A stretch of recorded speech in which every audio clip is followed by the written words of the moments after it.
A vida de São Siluan, por Guerondas Sofrônios. Capítulo 1. Infância e primeiros anos. Externamente, a vida do abençoado Starets Siluan apresenta pouco de interesse. Até o momento de seu serviço militar, ele viveu como qualquer outro camponês russo pobre.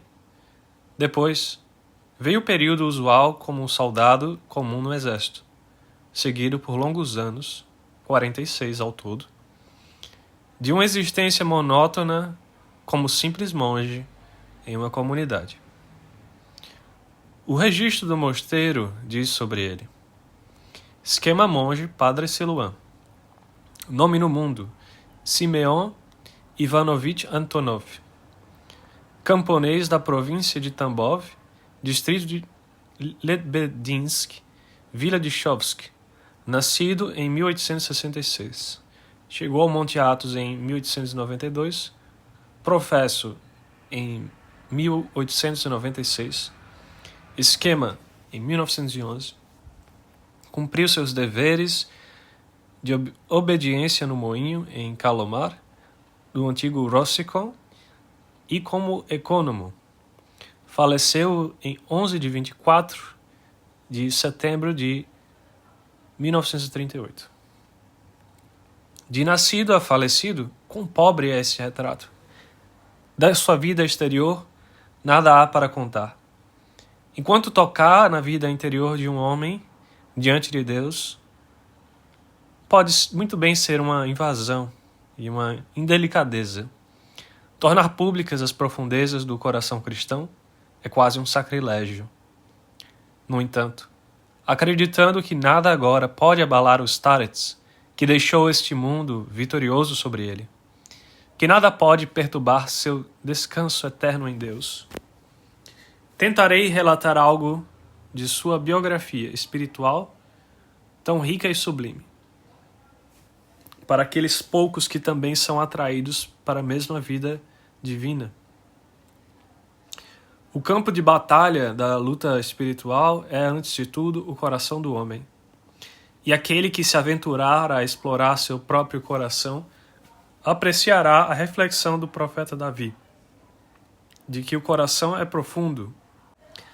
A verdadeira vida do cristão é vivida nesse coração profundo, escondido não apenas dos olhos alheios, mas também, em sua plenitude, do próprio dono do coração. Quem adentra esses recônditos secretos encontra-se face a face com o mistério do ser. Qualquer pessoa que tenha se entregado de coração puro à contemplação de seu interior sabe quão impossível é discernir os processos espirituais do coração, pois em sua profundidade o coração toca aquele estado do ser onde não há processos. Mas agora, ao escrever este perfil, encontro-me diante de uma tarefa justamente assim: retratar a evolução de um grande asceta. Não me atreverei a assumir uma missão impossível, mas apenas tocar nas etapas da vida dos Starets, com as quais estou mais familiarizado. Além disso, considero ainda mais inapropriada qualquer tentativa de análise psicoanalítica, científica, pois onde Deus opera, a ciência não é adequada. Da longa vida dos Starets, guardei certos fatos na memória que revelam algo de seu progresso interior e, ao mesmo tempo, fazem parte da sua história. O primeiro desses fatos remonta à sua infância, quando ele não tinha mais de 4 anos. Como muitos camponeses russos, o pai de Simeão sempre recebia com hospitalidade peregrinos itinerantes. Em um dia de festa, com especial prazer, convidou um vendedor de livros para sua casa, na esperança de aprender algo novo e interessante. O pai, irritado com sua própria falta de instrução, ansiava por conhecimento. Enquanto o convidado era servido com comida e bebida, o jovem Simeão o observava com a curiosidade típica de uma criança e ouvia atentamente sua conversa. O vendedor argumentava que Cristo não era Deus e, de fato, que Deus não existia. Suas palavras: "Então, onde está este Deus seu?" impressionaram profundamente o pequeno Simeão, que pensou consigo mesmo: quando eu crescer, vou viajar por todo o mundo procurando por Deus. Assim que o convidado partiu, ele disse ao pai: "Você me faz rezar, mas ele disse que não existe Deus." Ao que o pai respondeu: "Eu achei que ele fosse um homem sábio, mas se revelou um tolo. Não dê importância ao que ele disse." Mas a semente da incerteza já havia sido plantada. Os anos passaram. Simeão cresceu e tornou-se um jovem robusto, ingressando em um artel, que trabalhava na propriedade do príncipe Trubetskoi. Nota de rodapé. O martel era uma espécie de ofício comum na Rússia do século XX. Fim de nota de rodapé. Não muito longe da aldeia. Seu irmão mais velho era o mestre de obras e Simeão, um carpinteiro. A velha senhora, que cozinhava para a artel, fez uma peregrinação e visitou o túmulo de um eremita notável, João Sazonov. Quando voltou, contou sobre a vida santa do eremita e os milagres que aconteciam em seu túmulo. Alguns homens mais velhos, que a ouviram e confirmaram o que ela dizia sobre os milagres, concordavam que o eremita João era mesmo um homem santo. Enquanto ouvia, Simeão refletiu: se ele era um homem santo, isso significa que Deus está aqui conosco. Então não há motivo para eu sair por aí procurando por ele. E com esse pensamento, seu jovem coração ardia de amor por Deus. É notável que a dúvida plantada pelo vendedor na mente de Simeão, aos 4 anos, aparentemente o preocupou até os 19 anos, quando foi resolvida de maneira tão estranha e aparentemente ingênua. Depois disso, sentindo que havia encontrado a fé, Simeão apegou-se ao pensamento de Deus, orando muito e com lágrimas. Ele percebeu mudanças em si mesmo e sentiu-se atraído pela vida monástica. Como o próprio Starets disse, olhava afetuosamente para as belas jovens filhas do príncipe sem desejo, como se fossem suas irmãs, enquanto antes sua visão o perturbava. Ele até pediu ao pai permissão para ir ao grande mosteiro em Kiev, mas seu pai respondeu firmemente: faça primeiro o serviço militar, depois estará livre para ir.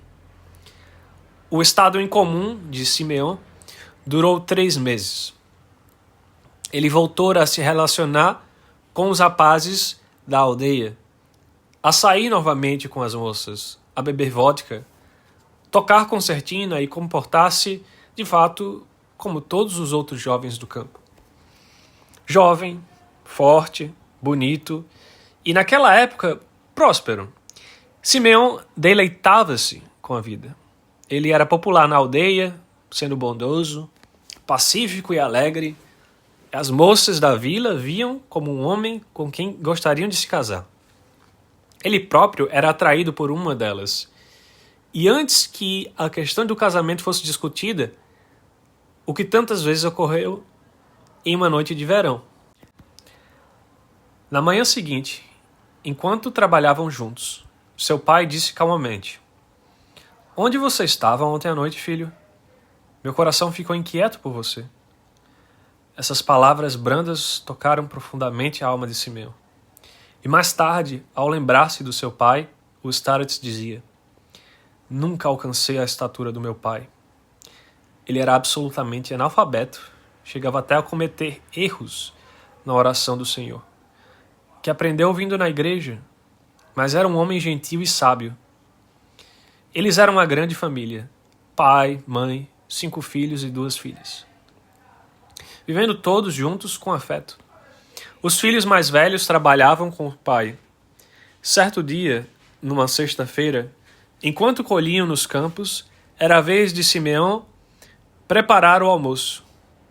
Esquecendo-se de que era sexta-feira, ele cozinhou carne de porco para a refeição. E todos a comeram.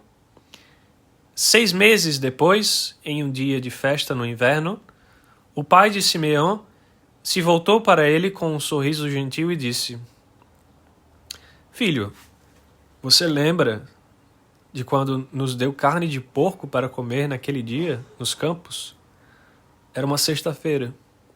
Eu comi, mas, sabe, tinha gosto de carniça. Por que você não me disse isso na hora? Eu não queria te deixar triste, filho. Ao recordar esses episódios de sua vida em casa, o Starets comentava: esse é o tipo de Starets que eu gostaria de ter. Ele nunca ficava bravo, era sempre equilibrado e humilde. Pense nisso. Ele esperou 6 meses para o momento certo de me corrigir sem me deixar chateado. O Starets Siluan possuía uma força física extraordinária, como mostram os seguintes fatos. Certa vez, ainda jovem, antes do serviço militar, após uma farta refeição de Páscoa que incluía carne, sua mãe sugeriu um omelete. Ele não recusou. Seus irmãos haviam saído para visitar amigos e sua mãe fritou uma panela inteira. Ele comeu tudo. Naquela época, ele e os irmãos trabalhavam na propriedade do príncipe Trubetskoi e, em feriados públicos, ele às vezes ia à taberna local, onde podia beber até 3 garrafas de vodka numa noite inteira, sem se embriagar. Em uma ocasião, após um degelo seguido por uma geada forte, ele estava sentado na taberna. Um dos frequentadores que havia passado a noite lá queria voltar para casa. Saiu para arriar o cavalo, mas logo voltou dizendo: que azar horrível! Preciso ir, mas não consigo. Há uma camada grossa de gelo nas patas do cavalo, e ele está com tanta dor que não me deixa quebrar o gelo. Simeão disse: vamos, eu vou te ajudar. No estábulo, ele colocou o pescoço do cavalo sob seu braço e disse ao homem: pode ir, quebre o gelo agora. O cavalo ficou parado o tempo todo, sem se mover. O homem quebrou o gelo das patas, arriou o animal e foi embora. Com as mãos nuas, Simeão conseguia segurar a panela de ferro fundido cheia de sopa de repolho quente e levá-la do fogão até a mesa. Mas essa força física, que mais tarde seria de grande utilidade para ele na realização de feitos espirituais excepcionais, foi também a razão de ele cometer seu pecado mais grave, algo que ele posteriormente lamentou profundamente. A aldeia estava celebrando o dia do santo padroeiro. Era tarde da tarde, e quase todos os moradores estavam ao ar livre. Simeão caminhava pela rua com um amigo, tocando sua concertina. 2 irmãos, os sapateiros da aldeia, vinham na direção deles. O mais velho, um homem corpulento e conhecido por se envolver em brigas, estava um pouco embriagado. E ao passar por Simeão, começou a zombar dele e tentou pegar sua concertina. Mas Simeão conseguiu entregar o instrumento ao amigo e, encarando o sapateiro, tentou convencê-lo a seguir o seu caminho. No entanto, o sapateiro, claramente querendo se exibir diante das garotas da aldeia que assistiam a cena rindo, partiu para cima de Simeão. Aqui está o que aconteceu, segundo as próprias palavras dos Starets. Primeiro, pensei em ceder ao sujeito, mas então fiquei envergonhado com a ideia de as garotas rirem de mim. Então dei um soco forte no peito dele. Seu corpo foi jogado para trás e ele caiu no meio da estrada com um baque pesado. Espuma e sangue começaram a sair da sua boca. Todos os espectadores ficaram horrorizados. Eu também fiquei. Eu matei? Pensei. e fiquei parado no lugar. Naquele momento, o irmão mais novo do sapateiro pegou uma grande pedra e atirou contra mim. Eu me virei e ela me atingiu nas costas. Virei-me para ele e disse: "Você quer que eu faça o mesmo com você?" E caminhei na sua direção, mas ele correu. Por um longo tempo, o sapateiro mais velho ficou onde estava. As pessoas correram para ajudá-lo, banhando-o com água fria. Demorou mais de meia hora para que ele conseguisse se levantar e com dificuldade o levaram para casa, onde ele ficou de cama por alguns meses, mas felizmente não morreu. Por minha parte, tive que ficar alerta por muito tempo. Ao anoitecer e em cada esquina, os irmãos do sapateiro e seus companheiros me aguardavam com porretes e facas, mas Deus me preservou. Assim, o clamor da juventude começou a abafar o primeiro chamado para uma vida monástica de esforço espiritual. Mas Simeão, escolhido por Deus, foi chamado novamente. Desta vez, por meio de uma visão, que ocorreu após um período de vida desregrada. Ele tinha cochilado e estava em um sono leve quando sonhou que uma cobra deslizava para dentro de sua garganta. Sentia-se enjoado de repulsa. Ele acordou ao ouvir uma voz que lhe dizia: "Assim como você achou repulsivo engolir uma cobra em seu sonho, assim eu acho suas maneiras feias de se contemplar."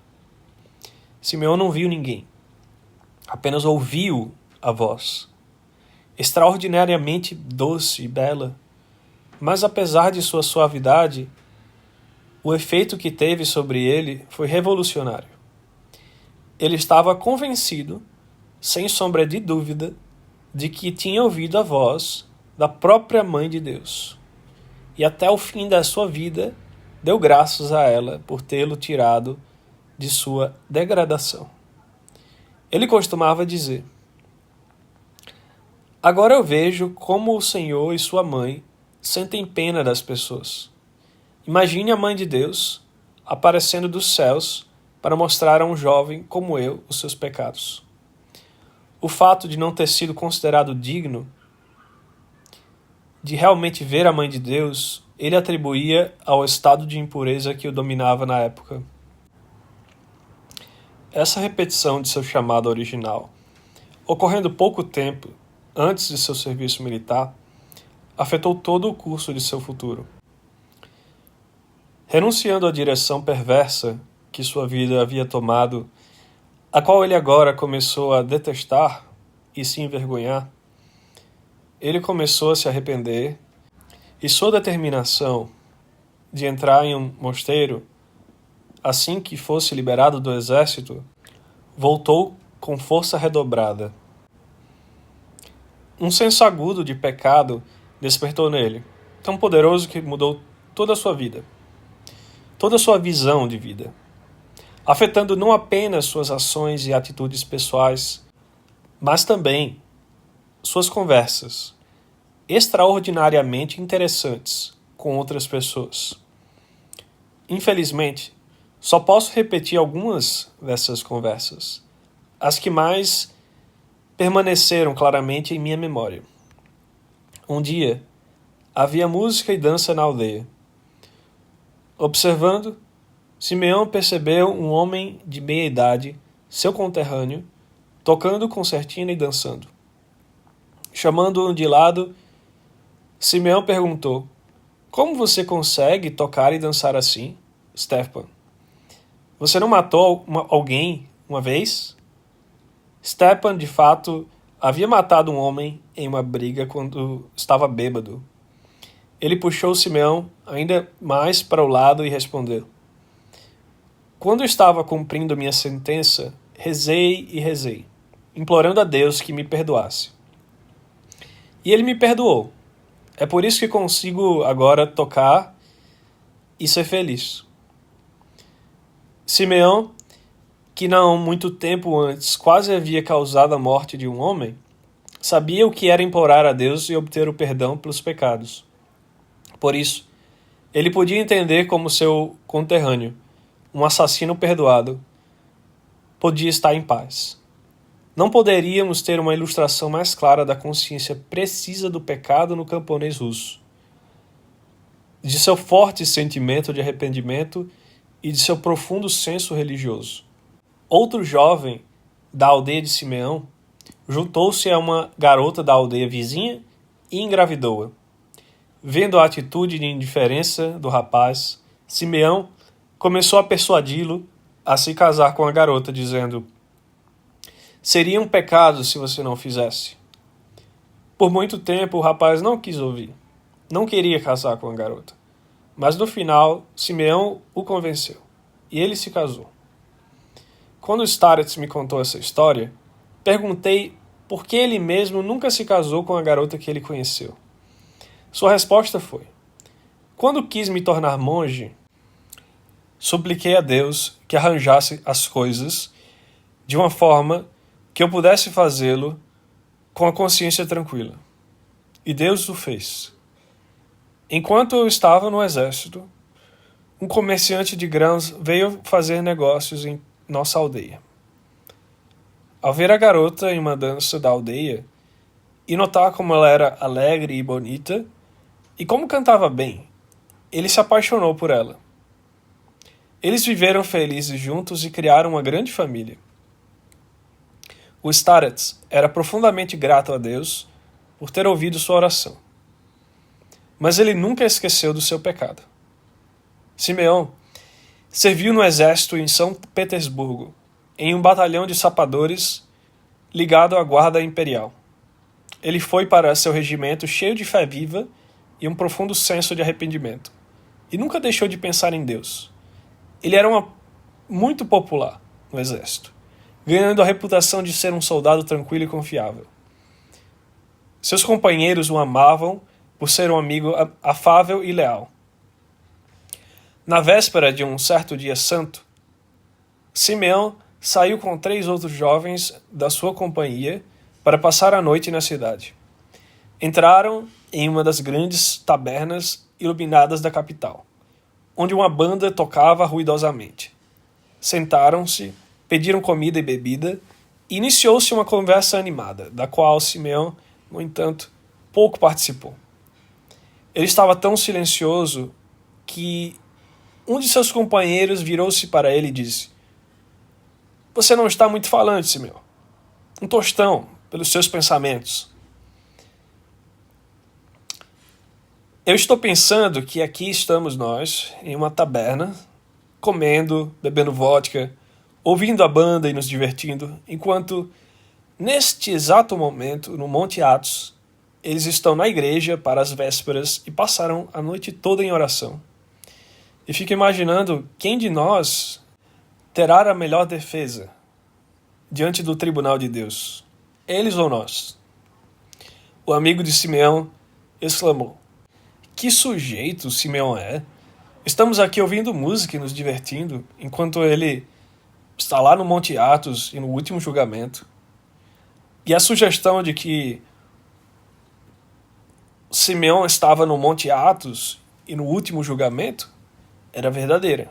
Não apenas naquele momento específico em que eles estavam sentados na taverna, mas durante todo o período de seu serviço militar. Que ele pensava no Monte Athos é mostrado pelo fato de que muitas vezes ele enviou dinheiro para lá. Certo dia, ele foi do acampamento de Utsy-Hosky, onde seu batalhão estava estacionado no verão, até o correio da vila de Kolpino para transferir algum dinheiro para o Monte Athos. No caminho de volta, ainda perto de Kolpino, ele encontrou um enorme cão raivoso, correndo em sua direção. Quando o cão estava bem próximo e preparando para atacá-lo, em pânico ele gritou: Senhor, tem misericórdia. Mal havia pronunciado essa breve oração quando uma força ou outra desviou o cão para o outro lado, como se estivesse colidindo com algo, evitando Simeão. O cão correu para a vila, onde causou muitos danos às pessoas e ao gado. Esse incidente causou uma profunda impressão em Simeão. Ele sentiu vividamente a presença de Deus cuidando de nós e passou a se apegar ainda mais à consciência constante dele. Há outro exemplo da eficácia de sua influência e de seus conselhos durante seu serviço militar. Um dia, nos alojamentos da companhia, ele encontrou um soldado prestes a ser dispensado que estava sentado melancolicamente em sua cama. Simeão se aproximou dele e perguntou: "Você está prestes a ser dispensado? E por que está com a mão na cabeça? O que houve?" Respondeu-lhe: "Bem, eu acabei de receber uma carta de casa. Eles escreveram que minha esposa teve um filho enquanto eu estava fora." Ele ficou em silêncio por algum momento, balançando a cabeça. Então, com a voz baixa, na qual se misturavam tristeza, raiva e orgulho ferido, murmurou: "Tenho medo do que posso fazer com ela. Por isso não quero voltar para casa." "E você?" perguntou Simeão calmamente. "Desde que saí de casa, quantas vezes esteve na casa lá na rua?" "Bem", disse o soldado, como se estivesse apenas lembrando. "Algumas vezes." Respondeu-lhe Simeão: "Está vendo? Você não conseguiu esperar. Você acha que foi fácil para ela? Para você, é mais simples. Você é homem. Mas basta uma vez para colocá-la em apuros. Lembre-se do que você fez. Você está mais errado do que ela. Perdoe-a. Volte para casa. Aceite a criança como sua e verá que tudo ficará bem." Alguns meses depois, Simeão recebeu uma carta do soldado, em agradecimento, contando como, ao se aproximar de sua casa, seu pai e sua mãe saíram para encontrá-lo, inquietos, enquanto sua esposa, apreensiva e nervosa, esperava na porta de casa com a criança nos braços. Desde que Simeão tinha conversado com ele, no quartel, ele se sentira completamente bem. Ele cumprimentou seus pais com alegria e, em seguida, aproximou-se animadamente de sua esposa, pegou a criança e também a beijou. Todos entraram juntos e, depois disso, passearam pela vila, visitando parentes e amigos. E onde quer que fossem, ele carregava a criança nos braços, e tudo era muito agradável. Desde então, todos viveram contentes juntos. Na carta, o soldado agradeceu ao amigo pelos bons conselhos. E não há como negar que os conselhos não foram apenas bons, mas também sábios. Assim, vemos que, mesmo jovem, Simeão percebeu que uma condição essencial para a harmonia entre as pessoas é que cada um reconheça suas próprias falhas. Ao final de seu serviço militar, pouco antes de ele e seus companheiros serem desmobilizados, Simeão e o escriba da companhia partiram juntos para visitar o padre João de Kronstadt, para pedir suas orações e bênção. Não encontrando em Kronstadt, decidiram deixar uma carta. O escriba escreveu, com sua melhor caligrafia, uma epístola erudita e cheia de floreios. Simeão escreveu apenas estas poucas palavras: "Batushka, quero me tornar monge. Reze para que o mundo não me prenda." Eles voltaram para o quartel em São Petersburgo e no dia seguinte Simeão começou a sentir em suas próprias palavras as chamas do inferno rugindo ao seu redor. Ele foi para casa, mas ficou apenas uma semana, enquanto os moradores se apressavam para reunir tecidos e outros presentes para levar ao mosteiro. Então, ele se despediu de todos e partiu. Este é o final do primeiro capítulo do livro. Se gostou do vídeo, dê o seu like e inscreva-se no canal, por gentileza.